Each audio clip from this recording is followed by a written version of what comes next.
I'll get the meeting started at 6:35. Call to order, roll call. Everyone, all board members are here except Misha, who will maybe join us before the meeting's over. We'll see. And since I can see you all, we don't need to go through a formal roll call per se. Item 2, public comment for items not on the agenda. Are there any public comment? Just stay safe, everybody. We seem to have the COVID count is coming down, thank heavens, but people probably should just keep their guard up too. Thank you. Take care. Yeah, and since you brought it up, my understanding is that Santa Clara County for indoor events is going to stay masked. It's the only county in the Bay Area that is, for sure, until the numbers change. And I don't want to say any more about that because I'm no expert, but I did see that on the news yesterday and today. Okay, and the next item are the 4 consent items. And does anybody want to make a motion to approve the 4 consent items? I'll make a motion. Nupur. Okay, Nupur. And second? Kevin. That's Kevin Chow. All right. Anybody have any questions on the interim financial report, corrections to the last board meeting minutes, the register, or the resolution making findings, allowing us to continue to meet like this? It'll be interesting to see how much longer that's going to happen, but that's a month by month. We'll find it out. So it's certainly making our meetings easier to hold and get a quorum. So, any questions on any of those 4? Any changes? I see none. Nobody's raising their hand. Okay. Then I'll move to save us time by asking, does anybody disapprove or a vote against it? Otherwise, all those in favor say aye. Aye. Aye. Aye. Okay. Well, I hear no no's, so it's unanimous of the 4 of us who are voting. So, okay. Next item is item 4, information and discussion items. Received the February 2022 General Manager's Report. I noticed the second item on that, even though I'm not the manager, is try and get your sexual harassment and ethics training done before your term is over, if you can. It's a legal requirement. It doesn't have as large a financial ding as not doing your Form 700, I think. Form 700 is a larger financial ding that you get hit by. So as Kevin brought up before Nupur showed up, he sent out an email yesterday or today, I believe, reminding everybody, get your Form 700s done before April 1st. And if you've already filed the first time electronically for the taking your office, then it's much easier the second time around. So, and you said that the password would be under our using our I'll think of it, email. That's the old email, not the one that Kevin just told us we're moving over to this weekend. That's correct, yes. All right. So the username is going to be, for your Form 700, using the link I provided, will be your email. Right. And you can always reach out to me. I can do password resets as well. Okay. And just to make sure that Nupur heard that we're changing our domain name over the week to ranchopool.org instead of ranchorecreation.org. If you have questions about that, you can contact Kevin. Anyway, Kevin, it's your report. Thank you. I will. Thank Lots of name changes. That's all I got to say. Yes. So the domain change is a big thing. We'll talk about it a little bit more in the outreach project. But for you, all of your emails will change from logins will change from ranchorecreation.org to ranchopool.org. But you can email either one. It goes to the same place. So we have to use the old one for logging into Form 700. Yes, old one for Form 700, new one for email starting Monday. Right. Hey, Kevin, if you're making new emails, could you make it with my new name, please? Yes, yeah, I can Thank definitely you make so that much. change. You got Thank it. you. Oh, and so if you're gonna email Nooper, make sure that it's going to be Nooper A as of Monday. Thank you, guys. New All per, right. you changed your name. Okay. Yep.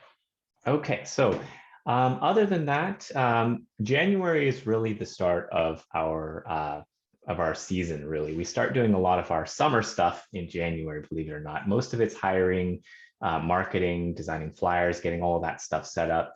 We do continue to make changes to the programs and plans in January as well, but most of the marketing needs to be done early, as well as hiring. Something kind of exciting. The updated bylaws have been sent and reviewed by Chris from County Council, and now they're being reviewed by the big County Council. So we should have that on next meeting's agenda. And of course, the audit work has essentially come to a close. And so we'll also have that next meeting.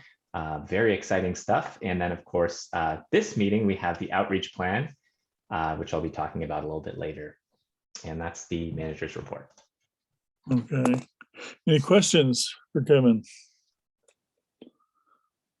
Nope. I see no questions. All right. Then that concludes the manager's report.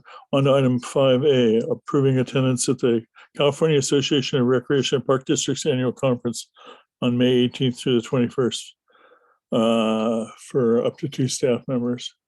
Does anybody have questions on that? Have you had a chance? Has everyone had a chance to read his Kevin's letter on that? Are you going to slide down to that, Kevin?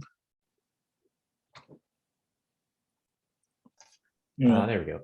Really quickly, so the CARPD, I don't even know how to abbreviate that. The CARPD is the California Association of Recreation and Park Districts. We joined this in 2019 to see if we could get a little bit more industry-specific knowledge. Right now, we're also part of something called the CSDA, which is the California Special Districts Association, which does really, really good legislative work for us in Sacramento. But the thing is, they have every kind of district under the sun. And so a lot of times the resources, while they're excellent, they're not exactly specific to us. And so we joined the CARPD to get that industry specific knowledge. And we did sign up to go to the conference in 2020. And as we all know, what happened in 2020, that conference was canceled. And so that's coming up again. Things look like they're going to be a little bit safer in May. And so we were hoping to send 2 staff members, myself and the program manager, to go to the conference. We do have a small amount that will cover this in the budget that was passed. And there is scholarships available for districts that have either not attended or have budgetary restraints. I've already applied for that. And so I'm hoping to get the scholarship and send both myself and the program manager to the conference. If we don't get the scholarship, then I just wouldn't go. And I would send the program manager instead. Policy 1035.3A requires board approval for multi-day events. So this is something that does require board approval, and the early bird discounts expire March 18th. Usually it's not a good idea to wait until that point because also the rooms start going. So I'm hoping to get this approved so that we can both go. I think Jay will be looking for more of a program and software sort of thing, and I'll be looking at more of the governance and sort of high level items, making also contacts with other general managers so that if there's any questions, I can network. A lot of times the things that we're trying to solve at Rancho have already been solved by another district. So having those contacts is really valuable. And so far at the CSDA, normally there's a lot of water districts and districts that don't really have anything to do with us, fire districts, things like that. So finding another park district there has been a little more challenging. Does anyone have any questions about the conference or attendance or anything? Speaking from the past, before any other member of the board was on the board, we sent Kevin to one conference that more than paid for itself in terms of what he learned in terms of being able to come up with new ways of marketing us. And I think since this conference is of similar parks and recreation type districts, he's right. CSDA is good for other special districts, and we're in contact with them more often and have been over the years. And I think Kevin's been able to get pretty much everything out of that we've been able to get. We attended a conference up in Napa years ago, 4 out of 5 board members, 3 out of 5 board members, and so did Kevin. It was worthwhile. So I, it's especially for the expense. If it's going to happen May 18th through 21st, and I hope it does. That's cheap for a conference, getting 2 people going. So I'm going to move to approve it because I realized we didn't do that first. If anybody wants to second the motion. I'll second. All right, that was Kevin, right? So. It was Nicole. It was Nicole. Oh, it was Nicole, sorry. So, all right. Any other questions about it? I mean, until you go to one, you don't realize how it's not a boondoggle, and we couldn't convince some members of the board that this was a waste of time, and it's certainly not that, and money. And with the professionals we have on the board, I can see that you've all been to different kinds of training. Some of you are still being full-time trained. So anyway. I also noticed that Misha has joined us. So Yeah, I'm sorry for running a little bit late. it's okay. We're talking about 5A, in case you haven't figured that out. Awesome, thank you. Yeah, everything else went fine. Any more questions? All right. Then I'll move the question of approval. All those in favor say aye. Aye. Hi. Aye. Are there any opposed? I hear no opposed. And are there any abstentions? No. Okay.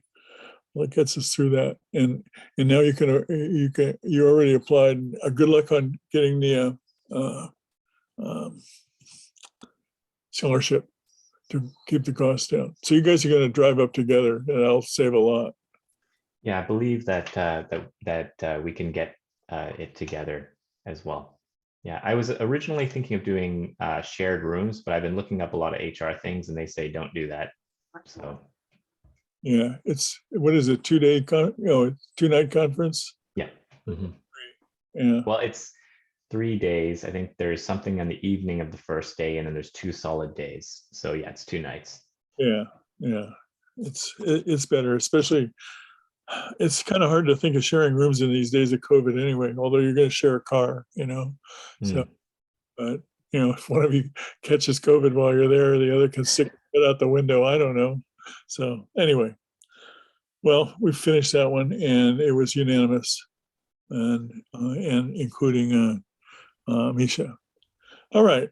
Item 5B, the outreach plan, which was identified as one of the things we needed to do better as part of our mega planning exercise we did. Well, thank you. I'm going to be presenting this, taking feedback. I realize I put adopt outreach plan, but I think it might be good to get comments and then come back if there's any changes that need to be made. So what I'm going to do is I'm going to turn on a PowerPoint presentation. And the sound is a little bit low, so some of it's pre-recorded. So if you can't hear it, maybe try turning up the speakers.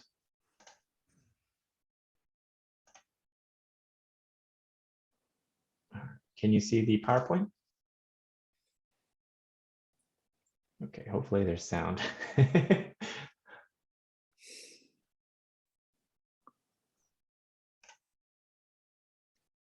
I'm not getting any sound. I don't know. if anyone Yeah, else- neither am I. That is not a good thing. All right, give me 1 second here. I do think there's an option when you're sharing to route the sound directly from your computer audio in Zoom. I hope so.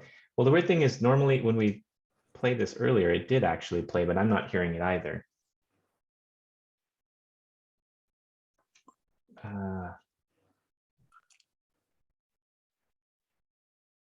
Well, I guess I should have attempted this on Zoom first. I think when you hit share screen, there's an option to share video and audio. And audio. Oh, okay. Advanced sharing options. No. Oh, there it is. Share sound. Thank you.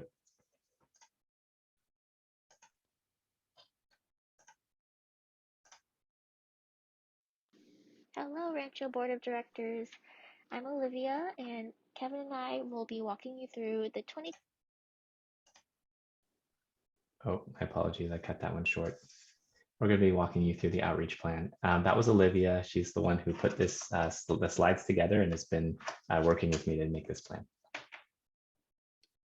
2022 Outreach Plan Project Proposal. So first off, let's go over the table of contents. We will be covering the introduction along with an overview as well as our budget.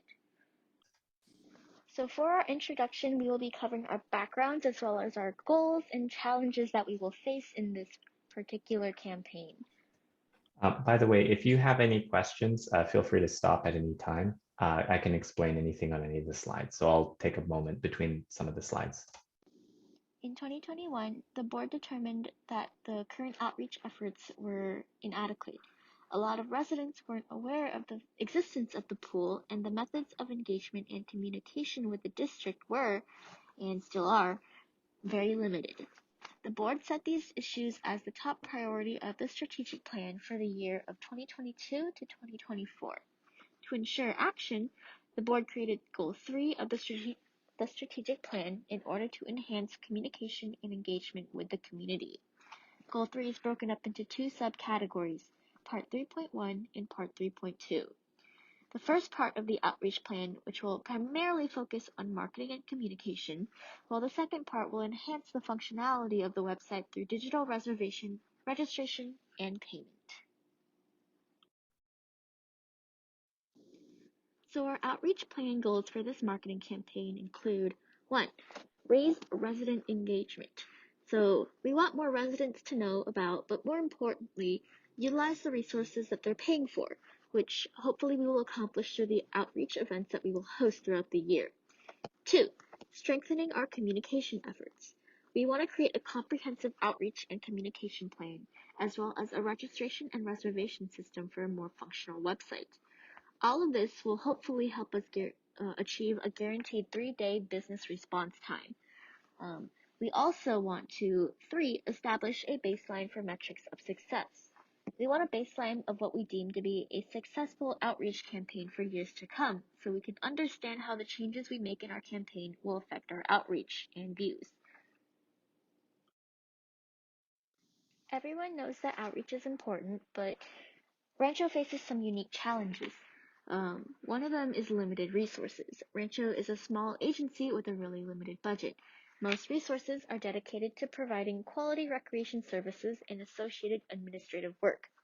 Very limited resources can be dedicated to the complexity of maintaining consistent messaging across multiple media formats and platforms. Outreach efforts are in direct competition for staff hours in the busy spring and summer months. We also face inconsistent marketing talent issues. Maintaining a robust and outgoing outreach campaign across multiple platforms and media formats requires staff with specific skill sets and long-term availability. There isn't always a staff member that meets these requirements, which leads to inconsistent marketing quality and consistency. Language barriers. It's no secret that Cupertino is a really diverse community.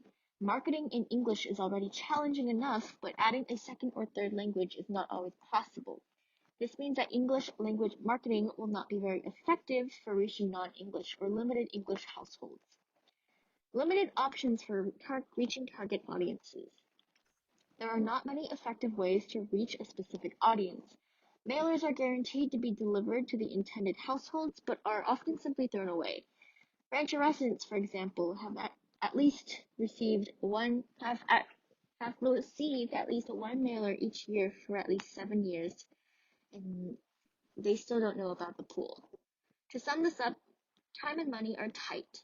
A qualified staff member isn't always available, language barriers exist and limit effectiveness of a single language marketing campaign, and the message will often have trouble reaching the right audience.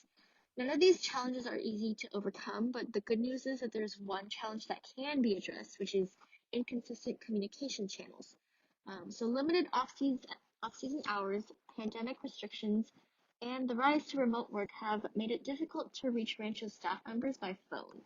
New technological innovations have created opportunities to address the communication challenges, though, and we will discuss these details in the next few slides. Was there any questions on the challenges? No. Moving on to the plan overview. So we will cover exposure, website, outreach, events, and check-in, as well as contact and communication, the implementation plan, and things to consider in the future. There are a variety of methods and formats available to reach potential users. Each method has its own pros and cons, as well as cost and availability to target specific audiences. The best targeted method of marketing to residents is the mailer. It's guaranteed to arrive at every targeted household, and the downside, though, is that it's really expensive, and most people throw them away without looking at them. Rancho residents would receive one general program mailer and 2 event mailers per year. However, in election years, they would also receive an extra mailer with more board-focused information regarding recruitment. A second targeted exposure method is Peach Jar. This is the platform that schools use to send digital flyers to parents. Marketing programs on this platform work well as it's guaranteed to arrive at the right audience, but much like the physical mailers, we can't control how many people look at them, and this method is also very expensive. Social media is a final method of exposure. Each platform has its unique quirks, message and size formats, and tools for targeting specific groups. Facebook is a good platform to reach millennials and boomers, and posts can be boosted to reach a wider audience, but limiting the geographic area as precisely as needed. Yelp reaches primarily millennials and Gen Z. This platform isn't really good for exposure or marketing, though, because it's more as a trust indicator. Unfortunately, this platform also tends to attract some of our more disgruntled customers, which is not always very good for our reputation, at least. Nextdoor is also a really attractive idea in that it limits the geographic area to almost exactly the resident area, but the marketing tools for business are still being developed, and it thus isn't very clear how effective this method will be. Unfortunately, just like Yelp, the platform also seems to attract our disgruntled residents and foster toxic discussions. As such, social media will generally be used sparingly due to limited staff time. The main goal of all the exposure channels will be to funnel the visitors to the district website or our website. Viewers can find all the information about our programs as well as the board, and starting next year, the viewers will also be able to book and pay online via credit card.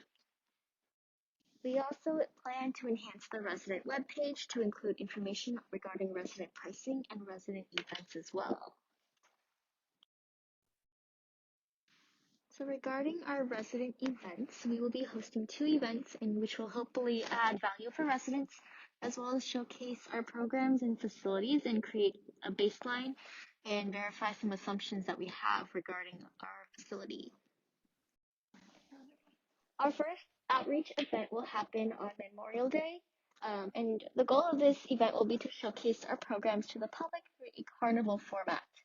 Guests can participate in Rancho-related trivia and games to earn tickets, which can then be exchanged for food and services hosted by outside vendors that we hire for this event. In the past, the vendor services have included face painting, shaved ice, and a balloon artist. The total cost for this event is estimated to be about $5,400, with about $3,000 dedicated from that to about staffing cost. Our second event will be taking place on the Friday before Halloween. So this event is mainly for facility exposure purposes, since most of our programs are not active in the off season. Residents will be able to see the rental areas decorated and in use, and potentially opt to use the space in the future. We can also have a movie in the hall, and have some small games prepared on the lawn and give the kids a chance to show off their costumes. Then we can end the night with a little trick or treat, or as Kevin likes to call it, trunk or treat option in the parking lot. The total cost for this event is estimated to be around $2,600. So for each of our outreach events, in addition to masks, obviously, we will require all guests to check in through a Google survey form, which will basically ask them questions such as how do you hear about us, or whether or not they're a Rancho resident. This way we can track the number of people who attend our events, as well as any improvements that we can make to our outreach strategies. We'll do this through a QR code that links to a Google survey at the check-in table, and after checking in, people will get wristbands for admittance. So earlier in the presentation, limited phone availability was mentioned as a challenge. But thankfully for us, the rise of voice over IP systems, known as VoIP, have created new opportunities for us as well. So switching over to a VoIP system will allow staff members to use software phones, or soft phones for short, and staff members will be able to make or receive calls and texts on a cell phone or computer remotely. Outgoing calls can display the Rancho ID, and incoming calls can be routed as desired. The net effect would be far more availability by phone and faster response times in general. One more practical advantage to smartphones, or soft phones, is that key part-time managers can be assigned a call-in number and a message box. The camp manager and likely the swim team head coach will most likely benefit from this, and the soft phones will round out the Rancho email addresses that were rolled out for key staff members last year. The email addresses will also be improved, and the legacy RanchoRecCenter.com and current RanchoRecreation.org domains are long and difficult to spell. Switching to the RanchoPool.org domain, which was recently purchased, will be a big step forward for us. The new domain is short, easy to spell, and most importantly, relates directly to what users view us as, a pool.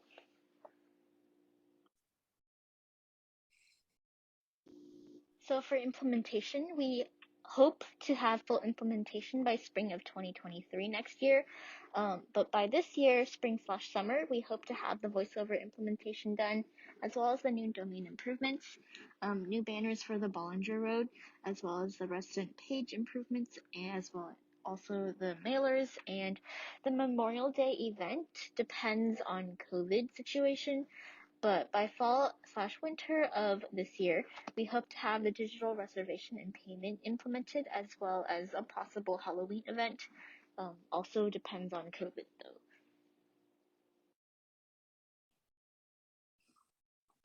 So some things to consider adding to this is the Summer Friday swim events. Basically, our objective is to increase resident interaction with Rancho, and we can accomplish this through free swim opportunities at Rancho on Fridays. The downside to this is that we may need some Fridays put aside for events such as in-house staff training. Another potential thing that we could add would be the passive exposure channels. The objective of these channels is to increase general exposure to Rancho from the general public.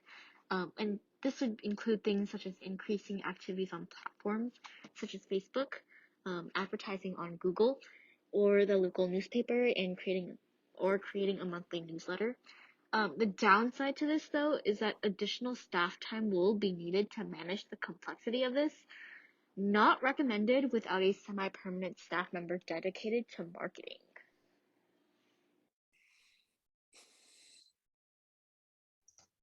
All right, any questions so far?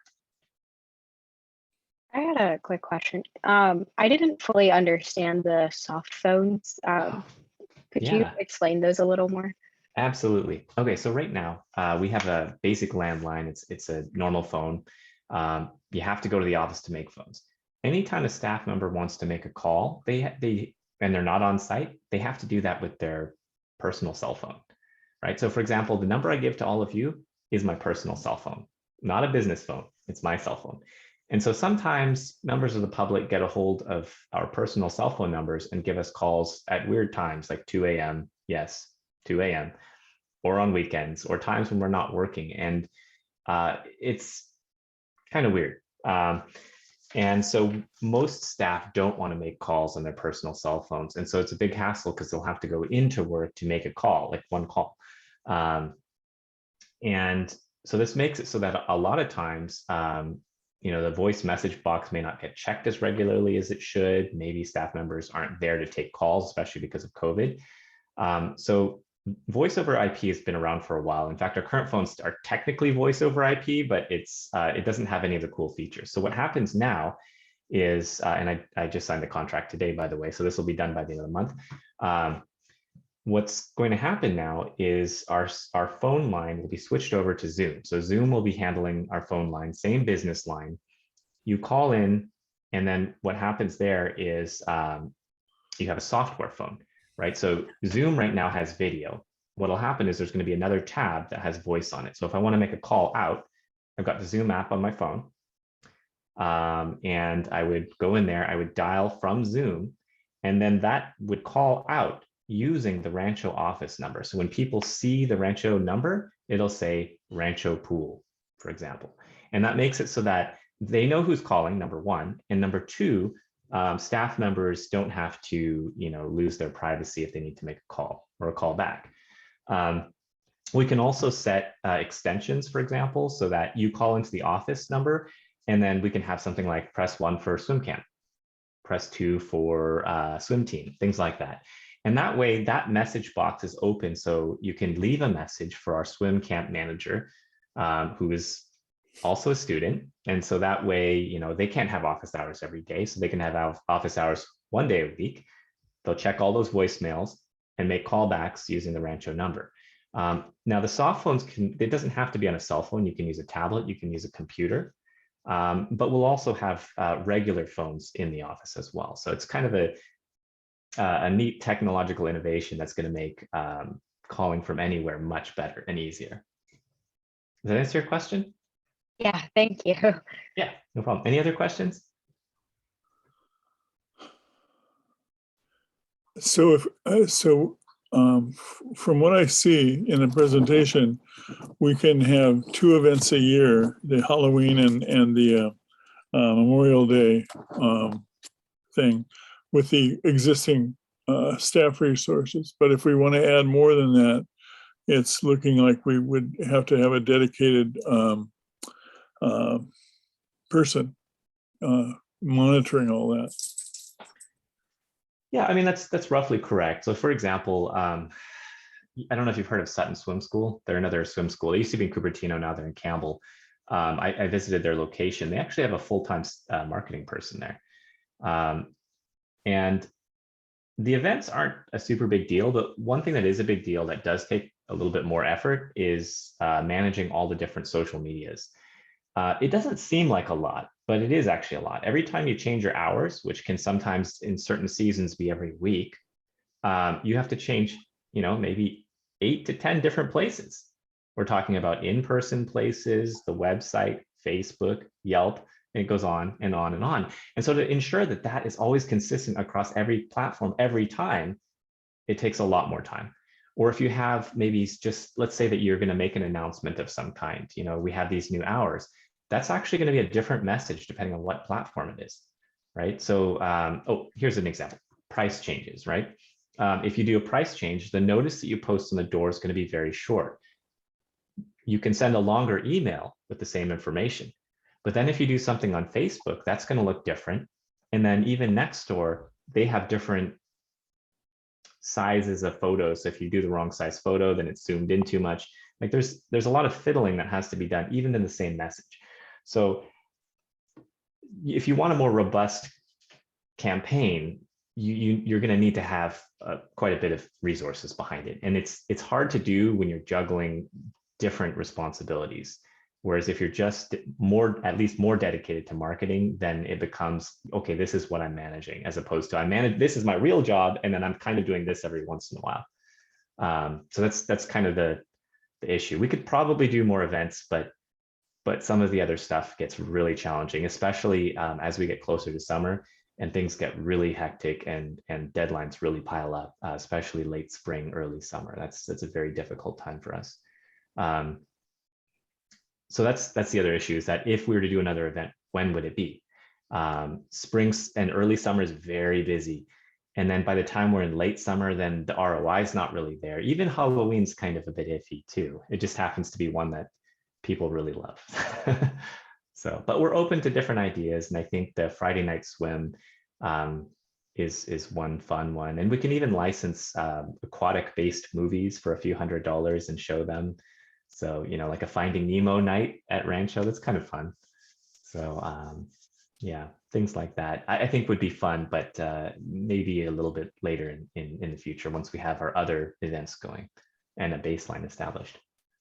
Yeah, the Friday night swim you're talking about is basically it would be just Friday night, correct? That's one of your ideas.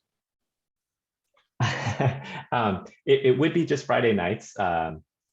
Yes, Shark Week watch party in the pool. That's what Misha said. Yes. Yeah, it could be a free swim event, but I think that to bring more people in, we could send out flyers saying, hey, we're showing this movie. Of course, we'd have to buy licenses for it and everything, but and that type of event would bring people in. It's very community oriented. If it's residents only, that's a really big value add.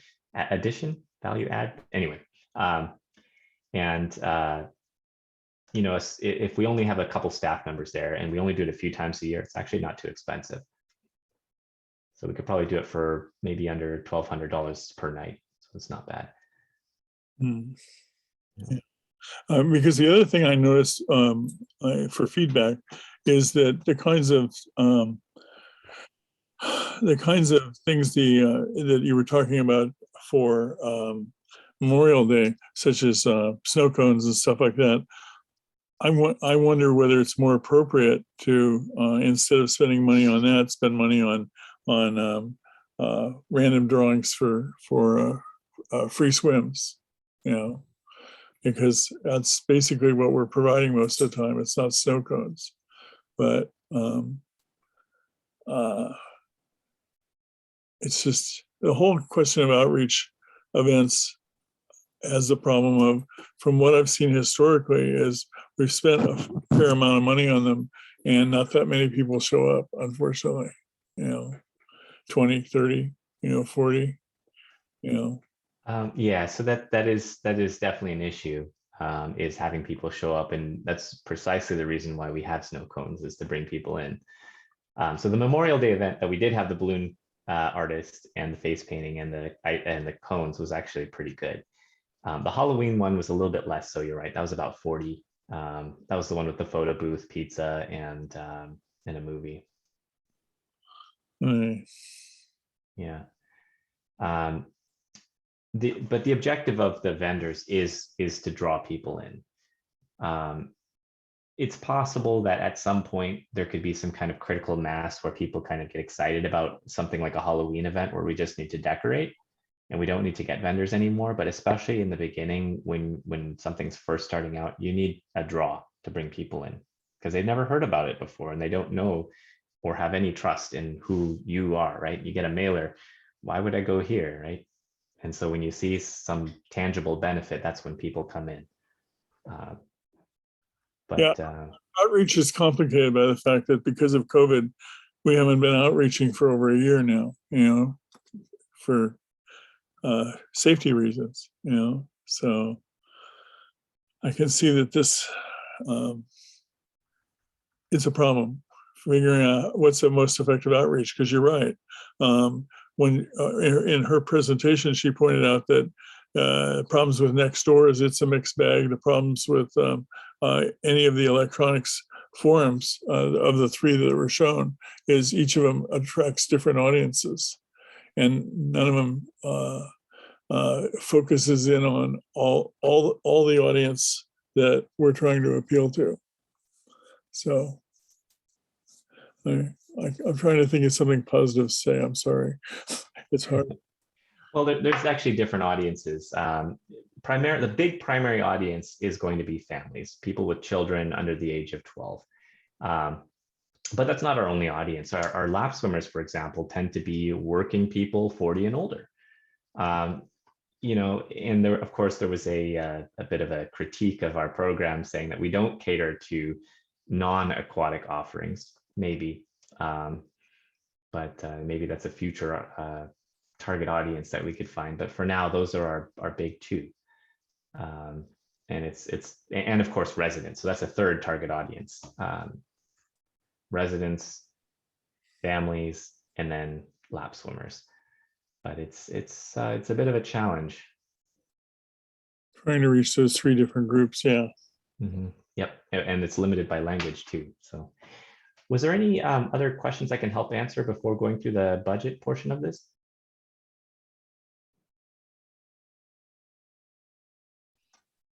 Okay, well, feel free to interrupt at any time. So we'll go through the total estimated cost, and as well as the, we'll break down that cost for you. So pre-pandemic, we're spending about $26,000 on outreach and communication. So this includes time spent answering calls and emails.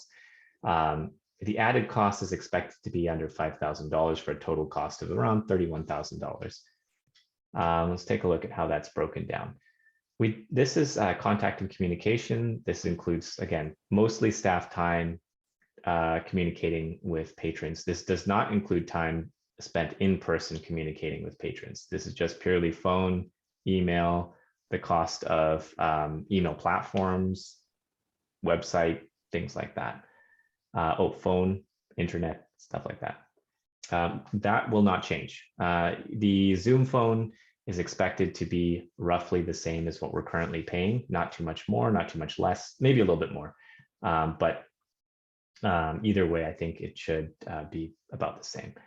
Media and marketing, we were spending about $6,700 before. This is, again, 2019. Obviously, there's certain things we haven't been doing. And this is in an average year. Again, last year, we did an outreach, quite heavy outreach for the strategic plan. But the media and marketing would increase by about $2,000. This would include an annual wider mailing and a few other smaller items. And then for the outreach events, the $5,488, this is roughly what we're spending before, and we expect it to go up by $2,600 with the permanent addition of the Halloween event. We did it once before, but that was just kind of a first try. That's the breakdown. Is there any questions on this? So most of the outreach events, most of the cost is going to be built into the staffing portion of it. It's really, you know, the outreach events, the staff is the expensive part. For the media and marketing, most of the expense is going to be direct costs from the marketing, right? Mailers, peach jar mailers, things like that. And then a little bit of staff time to design, get the wording right, things like that. And then contact and communication is very steady. It's just answering emails and calls, things like that. All right, and that's it. So if you have any feedback, please give it to us. If you're happy with this, we can adopt it. If you want to change certain things, we can come back with a different plan, you know, next month. So I'm open. So you're looking to see whether we want to adopt this general approach this month, right? Yeah, there's no rush. We have time. So if you want to mull it over, or if you think there's certain areas that could be done differently, that's fine. But if you're satisfied with this, then this is what we'll roll forward with. Feedback from other people besides me? Hey, this is Nupur. So if you don't think there's a rush, then I would like to kind of mull it over because I might have some more ideas. Sure. Yeah, definitely appreciate that. If you want, we can meet offline, and then if you want to take a look at the detailed backside of things, and then we can go from there. That sounds perfect. Yes. I agree. I think I personally am very satisfied with how this is right now. But as Nupur said, I think there are definitely things that we can contribute. So I'm totally fine with either voting on this now or waiting until the next meeting in case anybody else wants to propose any ideas. But I'm all for it. I think it's great. I was just going to mention, if you guys were done, I like the part about activating the center on Fridays. I think that you have a lot of people that might even be able to have more access to it. And Fridays a lot of people now are working from home, have interesting hours. They might even be on a shortened work week. And I think having the pool access to activities there on Fridays is a really, really good idea. Thank you.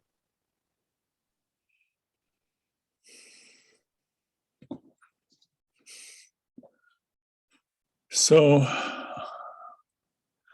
are we going to be hampered if we wait to vote on this till next month, Kevin?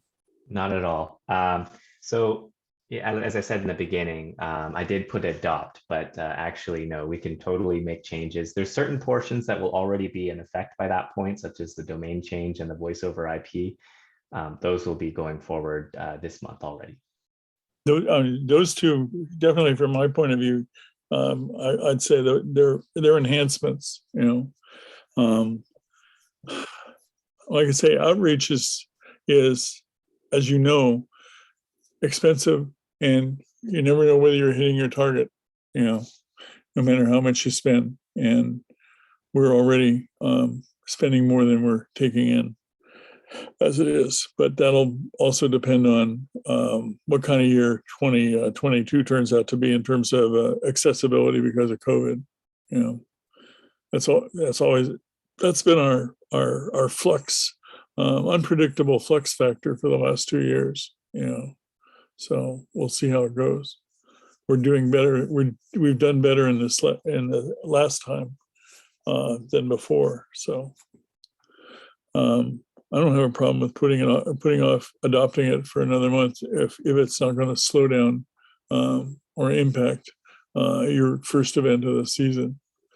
Because traditionally the Memorial Day thing kind of, from my point of view, came out of the fact that we had, when we opened for summer swim season, we had a free swim day and barbecue, and that's how it started out. And it morphed into the event with the balloons and the shaved ice and stuff. We decided to do that instead, and it was fairly successful. But how many people did it attract? Do you remember, Kevin? I believe it was over 100, which I think if I was to compare it to maybe a summer weekend day, it would be about a average summer day. Yeah. Not the cold days, not the super crazy hot days either. Yeah. So that gives everybody else an idea of how many people you reach with that event based on past history. So I mean, let's see what Nupur and other people have to say between now and work with you during the month. Anything else from Kevin Chow or Nakul? No, I think I have the same general opinion that this looks really good to me otherwise, but of course, if we have other ideas, then having that extra time lets us do that. So yeah, that sounds great. So what I will do for next month, and I'm not sure if you want a rehash of the of this presentation, if it's all right, maybe I'll just do what's changed, if anything. Yeah, I think that's good. Yeah, if there's changes, just that part, because you're right. I think we've gone through it well enough this time. Everybody agree? All right. Well, it's a good presentation. You know, this whole part about outreach that we agonized over on our finding our way, I'm trying to think what it was called, where we all got together and tried to figure out what are the issues that are facing us as a district. Anyway, planning. It's outreach is the hardest. You know, everybody's going in different directions and everybody relies on different things. But I think Kevin's got a good characterization of our three main audiences: lap swimmers, families, and members of the neighborhood, you know, as our three main audiences. Okay. Anything else? Anybody? All right. Well, hopefully, Misha, you can run the meeting next month. You know, so that's the last item we have. And if we're not going to vote on anything, then we can move to adjourn. Yeah. I'll move. Any second? I'll second. All right. And we're adjourned at 7:26.